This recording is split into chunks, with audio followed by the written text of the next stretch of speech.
Hello friends, this is Anamika and welcome to my channel. तो चलिए video शुरू करते हैं। अगर आपने मेरे चैनल को अभी तक सब्सक्राइब नहीं किया है तो पहले मेरे चैनल को सब्सक्राइब करें और बेल आइकन दबाना तो बिल्कुल भी ना भूलें। अब आप हमारे साथ टेलीग्राम चैनल के भी माध्यम से जुड़ सकते हैं। तो चलिए अब हम फिजिक्स के लेसन प्लान को देखते हैं, जो कि है क्लास 7 से। टॉपिक है विद्युत परिपथ के अवयव। यहाँ पे 2 शिक्षण बिंदु के बारे में बताया गया है। तो पहला शिक्षण बिंदु है विद्युत अवयवों के संकेत और दूसरा है बैटरी। प्रीवियस नॉलेज में आप लिखेंगे मीन्स पूर्व ज्ञान में बच्चे विद्युत परिपथ के बारे में सामान्य जानकारी रखते हैं। उसके बाद आप इंट्रोडक्शन क्वेश्चन पूछेंगे। ठीक है, इंट्रोडक्शन में 4 तरह के यहाँ पे प्रश्न पूछे गए हैं। जो आप प्रश्न पूछ रहे हैं वो आप पीपल्स टीचर एक्टिविटी वाले कॉलम में लिखेंगे और उत्तर जहाँ पे लिखा हुआ है वो आप स्टूडेंट एक्टिविटी में लिखेंगे। इसके बाद आपको अनाउंसमेंट ऑफ टॉपिक या स्टेटमेंट ऑफ एम लिखने होते हैं। ठीक है, यहाँ पे लिखा गया बच्चों आज हम विद्युत अवयवों के बारे में या विद्युत परिपथ के अवयवों के बारे में विस्तृत रूप से अध्ययन करेंगे। इसके बाद हम अब आगे देखेंगे किस प्रकार से इस लेसन प्लान को बनाया गया है। पहला शिक्षण बिंदु लिखा गया है इसमें विद्युत अवयवों के संकेत। यहाँ पे आप व्यवहारगत उद्देश्य में लिखेंगे बच्चे विद्युत अवयवों के बारे में प्रत्यास्मरण करेंगे। ठीक है, इसके बाद आप विकासात्मक प्रश्न पूछेंगे। यहाँ पे 2 विकासात्मक प्रश्न पूछे गए हैं और आप जहाँ पे विकासात्मक प्रश्न पूछेंगे वहाँ पे आप प्रश्नोत्तर प्रविधि का प्रयोग करेंगे। हो सकता है कि आप किस किस मेथड सबका यूज़ कर रहे हैं, उसके लिए आपके लेसन प्लान में अलग से एक स्पेस भी दिया रहता है। हालांकि इस लेसन प्लान में यहीं पे बताया गया था कि लिखना है। ठीक है, तो उसके बाद आप विकासात्मक प्रश्न पूछने के बाद आप छात्र अध्यापिका कथन लिखेंगे। अगर आप छात्र हैं तो छात्र अध्यापक कथन लिखेंगे। इसमें आप लिखेंगे विद्युत अवयवों के संकेत के बारे में जो आप पढ़ाना चाहते हैं। और यहाँ पे स्टूडेंट एक्टिविटी में लिखेंगे आप बच्चे ध्यानपूर्वक सुनेंगे।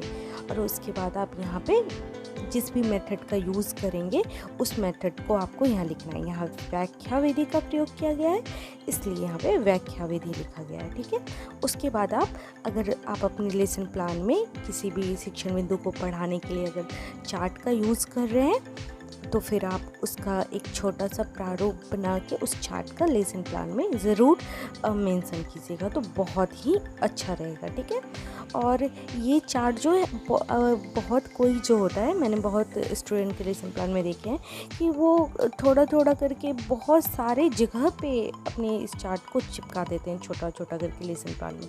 नहीं, आपको एक पूरा जो होता है ना एक ही चार्ट चिपकाना है और जिस जगह आप पढ़ा रहे हैं बस वहाँ पे आप उस जगह पे चिपका दें। और अगर आप चार्ट का प्रयोग कर रहे हैं तो हर बार की तरह प्रदर्शन विधि लिखेंगे मेथड में और स्टूडेंट एक्टिविटी में लिखेंगे जहाँ पे आप चार्ट का प्रयोग कर रहे हैं बच्चे चार्ट का अवलोकन करेंगे। आप इस लेसन प्लान को देख सकते हैं कितने अच्छे तरीके से बताया गया। और शिक्षण सामग्री में यहाँ पे आप देखिए चौक, डस्टर, पॉइंटर, लपेट, श्यामपट्ट और चार्ट का यूज़ किया जाता है।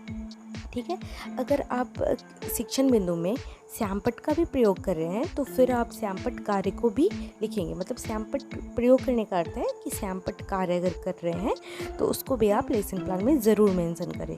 और स्टूडेंट एक्टिविटी में लिखेंगे वहाँ पे आप बच्चे श्यामपट्ट पे लिखे मुख्य बिंदु को अपनी नोटबुक या उत्तर पुस्तिका में लिखेंगे। ठीक है, उसके बाद आप 2 बोधात्मक प्रश्न पूछे गए हैं जो कि आपने पढ़ाया है शिक्षण बिंदु में, उससे रिलेटेड आप कोई भी 2 या 3 बोधात्मक प्रश्न पूछ सकते हैं।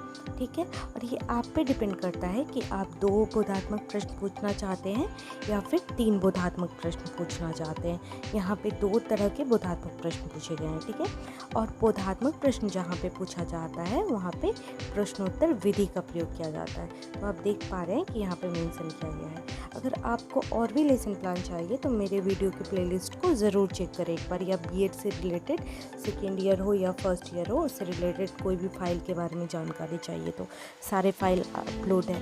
उसके बाद नेक्स्ट शिक्षण बिंदु है बैटरी।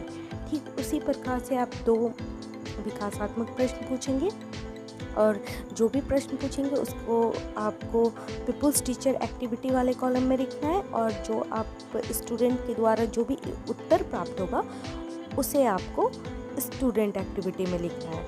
और जो भी मेथड का यूज़ करेंगे विकासात्मक प्रश्न पूछने में, हालांकि यहाँ पे प्रश्नोत्तर प्रविधि का ही प्रयोग किया गया है। हो सकता है आप कोई रियल ऑब्जेक्ट दिखा के भी प्रश्न पूछ सकते हैं। तो यहाँ पे प्रश्नोत्तर प्रविधि का प्रयोग किया गया, इसलिए यहाँ पे ये लिखा गया, ठीक है। और छात्र अध्यापिका कथन, और जो आप पढ़ाएंगे उसके बारे में लिखना है आपको कि बैटरी से रिलेटेड आपने क्या क्या पढ़ाया है। अगर आप यहाँ पे व्याख्या विधि का प्रयोग कर रहे हैं तो फिर आप यहाँ पे व्याख्या विधि लिखेंगे और यहाँ पे लिखेंगे बच्चे ध्यानपूर्वक सुनेंगे। और इस जगह पे आप बैटरी जहाँ पढ़ा रहे हैं श्यामपट्ट कार्य किया है, जो भी श्यामपट्ट कार्य किया है उसे आप ब्लैक चार्ट पेपर में ग्लिटर सिल्वर ग्लिटर पेन से लिख सकते हैं, ठीक है। आप इस तरह से बना के लिखेंगे और उसके बाद आप स्टूडेंट एक्टिविटी में लिखेंगे बच्चे श्यामपट्ट पर लिखे मुख्य मुख्य बिंदुओं को अपनी उत्तर पुस्तिका या नोटबुक में लिखेंगे। तो आप देखिए इस लेसन प्लान को किस तरह से बनाया गया है। और इसके बाद आपको 2 बोधात्मक प्रश्न पूछने होते हैं, और 2 या 3 जो भी ठीक लगे। यहाँ पे 2 ही मैं सजेस्ट करूँगी कि 2 ही ज़्यादा बेटर रहेगा। तो आप 2 कोई भी बोधात्मक प्रश्न पूछ सकते हैं। उसके बाद आप वहाँ पे जहाँ पे बोधात्मक प्रश्न लिखेंगे वहाँ पे प्रश्नोत्तर विधि लिखेंगे। इसके बाद आप पुनरावृत्ति या उपसंहार या उसको आप पूर्ण अवलोकन भी कह सकते हैं। तो आप यहाँ पे 4 तरह के प्रश्न पूछेंगे, रिक्त स्थान, सही गलत, मिलान कीजिए या फिर लघुत्तरीय प्रश्न कोई भी। इसके बाद आप एक गृहकार देंगे और इसके बाद आप समापन कथन लिखेंगे, ठीक है। अगर आपको मेरा वीडियो अच्छा लगा तो प्लीज़ मेरे वीडियो को लाइक करें, कमेंट करें और मेरे चैनल को ज़रूर सब्सक्राइब करें और अपने दोस्तों के साथ शेयर तो प्लीज़ कर देना।